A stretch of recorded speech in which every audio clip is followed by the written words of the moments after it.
ध्यान पढाइतिर कहिले पनि ध्यान स्कुलले नै डेली तर लिएर बिहान हाम्रो लुक्सेती दामी हाम्रो सर पनि हामी त्यो झोलामुखी स्कुल कहिले सक्ने भए म त धेरै राखिदिन्छु समयका महिना छेकेर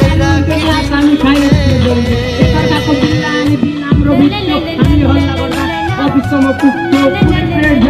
सबैजना सुत्थ्यो घन्टी लाग्ने बित्तिकै कहिलेतिर पुग्थ्यो पुरै पनि खाए तर माया धेरै पाए 10 क्लास गरिरहने काम पनि लाए केटाहरू साथमा हाम्रो थियो सानो पढाइतिर कहिले पनि दिएन स्कुल जाने डेली तर लिएन हाम्रो लुक्सेती दामी हाम्रो सर पनि केटाहरू साथमा हाम्रो थियो सानो पढाइतिर कहिले पनि दिएन स्कुल जाने डेली तर लिएन हाम्रो लुक्सेती दामी हाम्रो सर पनि कहाँ बस्थे फर्स्ट बेन्चमा तर होइन हामी टपर कुनै